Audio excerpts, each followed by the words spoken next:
इस वक्त हम लखंडी गांव में मौजूद हैं और आपको बता दें कि आज तक यहां पर कोई भी पत्रकार नहीं पहुंचा है।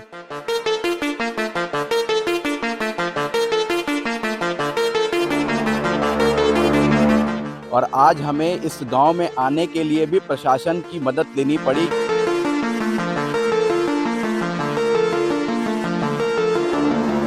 ये जो आप गड्ढा देख रहे हैं, यहाँ पे लाइन से 28 आईडी यानी कि लैंड माइन्स लगाया गया था, जिन्हें एक एक करके ब्लास्ट किया गया।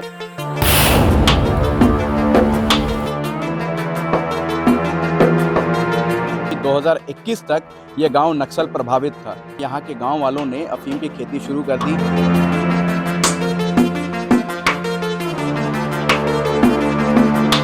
हम आपको दिखाएंगे कि जिस जगह पे अफीम की खेती हुआ करती थी, वहाँ पे अभी सब्जी की खेती होती है।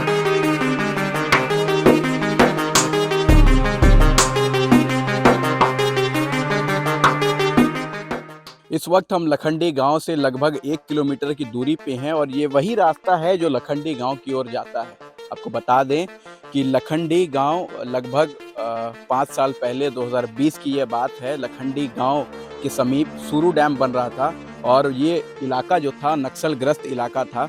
यहाँ से जब सुरू डैम निर्माण कार्य में जब यहाँ के इंजीनियर और मजदूर जाते थे तो उन्हें पुलिस प्रोटेक्शन में साथ में लेके जाया जाता था और फिर जब काम खत्म होता था तो प्रोटेक्शन के साथ ही वापस यहाँ से ले जाया जाता था। 2020 की शाम थी, यहाँ से सुरू डैम में काम करने वाले जितने मजदूर और इंजीनियर हैं वो पुलिस प्रोटेक्शन में वापस अपने कैंप जा रहे थे। तभी ये जो आप गड्ढा देख रहे हैं, यहाँ पे लाइन से 28 आईडी यानी कि लैंड माइन्स लगाया गया था, जिन्हें एक एक करके ब्लास्ट किया गया। लगभग 22 लैंड माइन्स जो थे वो ब्लास्ट किए थे, जिनमें 2 पुलिस जवान घायल हुए थे और 1 नक्सली के घायल होने की संभावना जताई जा रही थी, क्योंकि ऊपर पहाड़ में जंगल में खून के छींटे मिले थे, जिससे ये आभास लगाया जा रहा था कि कोई नक्सली भी घायल हो सकता है, लेकिन कोई भी नक्सली पकड़ाया नहीं था।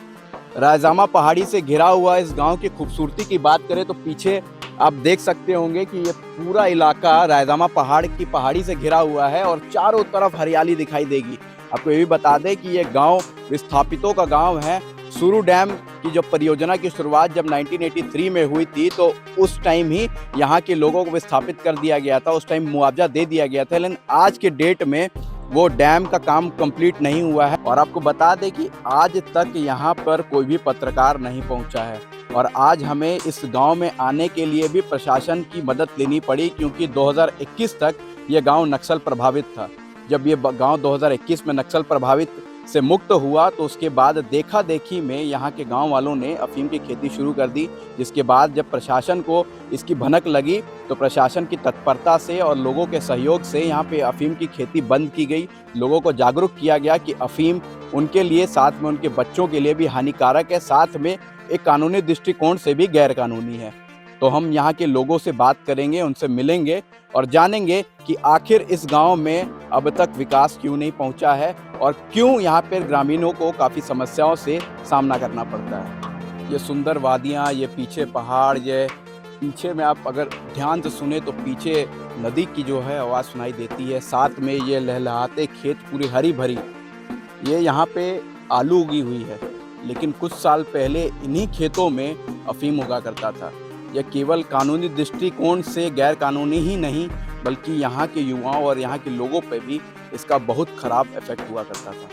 ये जगह इतने इंटीरियर में है, लखंडी गांव है, इतने इंटीरियर में है कि अगर यहाँ पे अफीम की खेती भी होती है तो प्रशासन शायद ही यहाँ देखने आती, लेकिन अभी यहाँ के प्रशासन की तत्परता को देखते हुए और लोगों के साथ काम करते हुए यहाँ पे अफीम की खेती पूरी तरह से बंद हो गई है।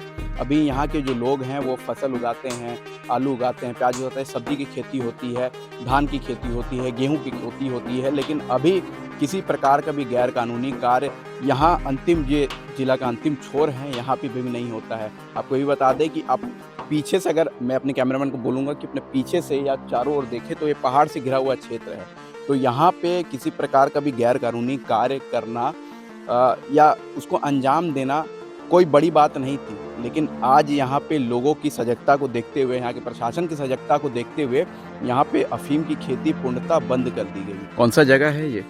ये लखंडी गांव है। ये जगह तो हम लोग बेड़ा बोलते हैं। कौन से जिले में पड़ता है ये? ये सरायकेला खरसावां जिले। पहले क्या की खेती उगाते थे यहाँ? पहले यहाँ तो अफीम का खेती करते थे।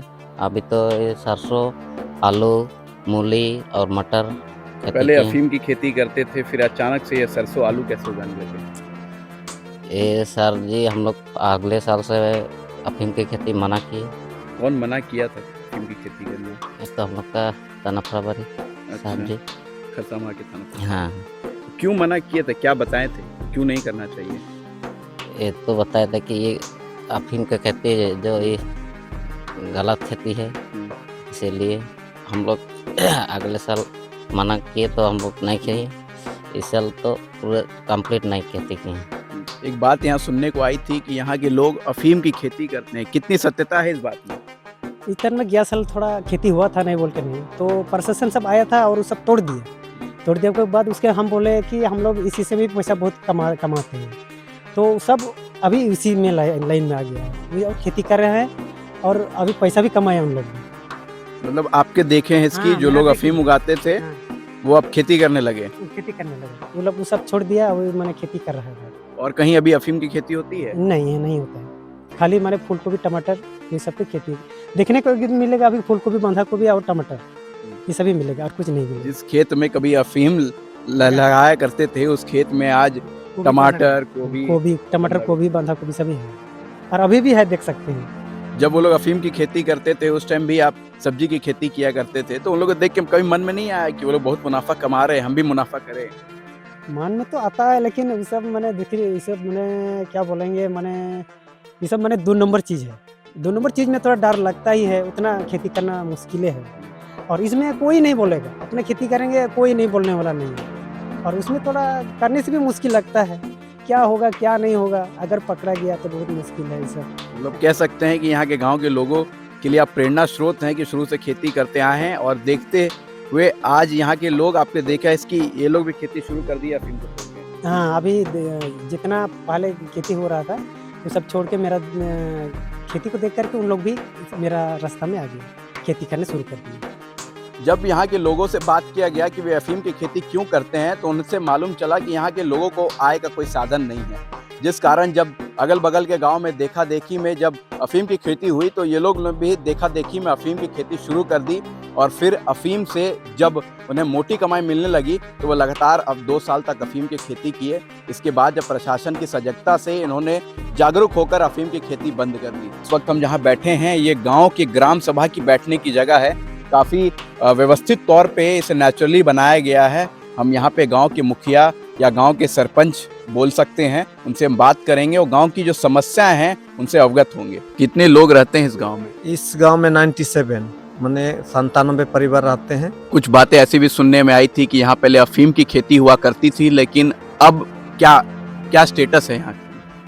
पहले 2 साल पहले खेती करता था, लेकिन आय का शरत यहाँ पर नहीं है, कोई भी आय के शरत के कारण से दूसरे गांव में देख कर के हम लोग का गांव का भी कुछ आदमी किया गया था और करने के बाद प्रशासन आकर के, जो थाना प्रभारी आकर के हम लोग मना करने के बाद तो अभी तक हम लोग अफीम का खेती नहीं करेंगे और नहीं कर रहे हैं और अभी वही आय का शरत हम लोग का वही लकड़ी चला करके अपना परिवार रिजर्वेशन कर रहे हैं और ऐसे और अनलीगल काम बार बार थाना प्रभारी समझा रहा है, लेकिन अभी इतना अनलीगल काम और गांव में नहीं करेंगे। ऐसे ग्राम सभा में हम लोग बैठक किए, बैठक करने के बाद वो सारा निर्णय हो गया कि और हम लोग अफीम का खेती इस गांव में नहीं करेंगे, वो हल्दी का खेती करेंगे बोल के हम लोग ग्राम सभा में निर्णय लिए। मैंने एक साथ 1983 में स्वीकृति किया गया था, 3 करोड़ 12 लाख का योजना था, उसमें 59 परिवार था।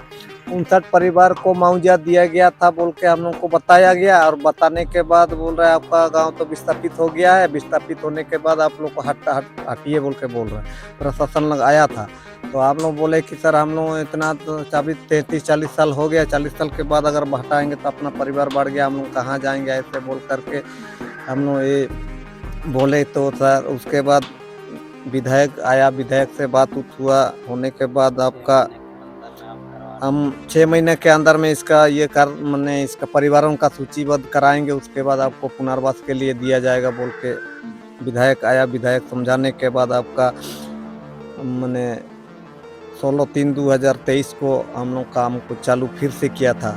2017-18 में दरअसल में जोर शोर से काम चल रहा था कि किसी तरह नक्सलवाद के मामले में वहाँ पर गोली बारूद हुआ होने के बाद अभी 2 साल बंद था। बंद होने के बाद हम लोग 16/3/2022 से पुनः हम लोग विधायक के साथ मिल करके हम लोग गाँव वाला को समझाया बुझाया, केस होगा बोल करके फिर से वही विधायक के साथ मिल करके फिर वो काम को चालू किया है। अभी वर्तमान में चल रहा है, लेकिन हम लोग को बोल रहा है कि तुम लोगों को 134 परिवारों को पुनर्वास के लिए ज़मीन और सारा सरकारी द्वारा सुविधा उपलब्ध कराएंगे बोल करके बोला। फिर मुख्यमंत्री के साथ भी बात किए तो वो भी बोला हम सारा सुविधा देंगे बोल करके बोले।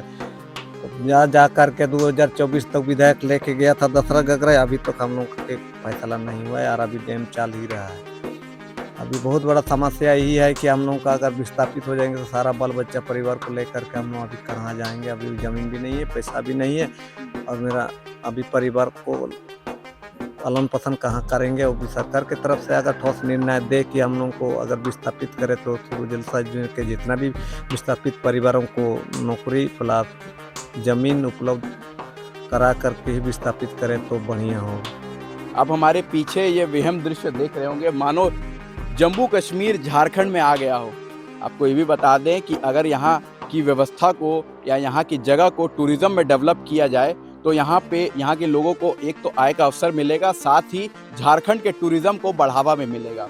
हम अपने चैनल के माध्यम से सरायकेला खरसवां के उपायुक्त साथ ही झारखंड के मुख्यमंत्री महोदय से दरख्वास्त करना चाहेंगे कि यहाँ के लोगों को जो कृषि समस्या आ रही है उनकी समस्या के निदान के लिए यहाँ पे ध्यान दिया जाए। साथ ही इस जगह को अगर पर्यटन स्थल में तब्दील किया जाए तो झारखंड के पर्यटन को बढ़ावा भी मिलेगा, साथ ही यहाँ के जो लोकल हैं उन्हें रोजगार भी मिलेगा। बात करेंगे तो खरसावां थाना की अगर हम बात करें, जिस गाँव की आप बात कर रहे हैं, तो पिछले साल खरसावां थाना क्षेत्र अंतर्गत करीब 82 एकड़ के आसपास अफीम की अवैध खेती का विनिष्टीकरण किया गया था। इस बार अब तक खरसावां थाना क्षेत्र में कहीं पर भी अफीम की खेती किए जाने की ना कोई आसूचना है। पुलिस टीम के द्वारा जो यहाँ पे CAPF प्रतिनियुक्त है उसके सहयोग से उनके साथ मिलकर अभियान चला के भी, ड्रोन के माध्यम से भी, भौतिक रूप से भी पिछले बार के जितने भी जो अक्षांश देशांतर हमारे पास है, जो GR हमारे पास है, उसका भी सत्यापन किया गया है। इस बार कहीं पे भी इस प्रकार की खेती की आसूचना नहीं, किसी भी प्रकार का कोई भी वेरीफाइड नक्सल मूवमेंट भी नहीं है और इसमें भी आमजनों का हमें बहुत सहयोग मिला है। आमजनों के सहयोग से ही और पुलिस द्वारा भी लगातार उस क्षेत्र को डोमिनेट करके इस क्षेत्र को नक्सल मुक्त बनाया गया है। और जैसा कि पिछली बार खेती की भी जो चीज़ें सामने आई थी, इस बार वो खेती की भी चीज़ें सामने नहीं आ रही हैं। बहुत कम आसूचनाएं हैं जहाँ पे खेती हुई है, पुलिस द्वारा भी उनका सत्यापन करके विनिष्टीकरण की कार्रवाई की जा रही है। तो निसंदेह बदलाव की मुहिम है और मेरा आमजन से यही अनुरोध होगा, आप लोगों से भी यही अपील होगी कि आपके माध्यम से इस बदलाव की मुहिम में हम लोग वहाँ के लोकल जो स्थानीय लोग हैं उन्हीं को बदलाव का हम लोग एजेंट बनाएं। और यहाँ के गांव के लोगों ने अफीम की खेती तो छोड़ दी है और यहाँ पे अन्य फसलों की खेती शुरू कर दी है, लेकिन इन लोग के लिए सबसे बड़ा समस्या ये है कि इन्हें कृषि के बारे में ज़्यादा जानकारी हासिल नहीं है। वे अपने जितने जानते हैं उसी के हिसाब से खेती करते हैं। उन्हें यहाँ की मिट्टी के बारे में ज़्यादा जानकारी नहीं है, फसलें आधुनिक तरीके से कैसे उगाया जाए इसकी जानकारी नहीं है। अगर कृषि विभाग और सरकार के लोग यहाँ पे आते और उन्हें कृषि के बारे में जानकारी देते तो और उन्नत तरीके से यहाँ खेती कर पाते और शायद ये खेती और ज़्यादा उपजाऊ होती और यहाँ के लोगों या गांव के जो दृश्य है उसमें थोड़ा बदलाव दिखता। आज हम जिस जगह पे पहुँचे हैं वो आपके प्यार और आशीर्वाद से पहुँचे हैं। हम आगे भी ऐसी जगह आपको दिखाते रहेंगे जहाँ पे कैमरे की नज़र कभी नहीं पड़ी है। हम आपको बस इसी तरह अपना प्यार और आशीर्वाद हमारे साथ बनाए रखेंगे। मैं दुर्गेश, कैमरामैन निहाल और सहयोगी अश्विनी श्रीवास्तव के साथ।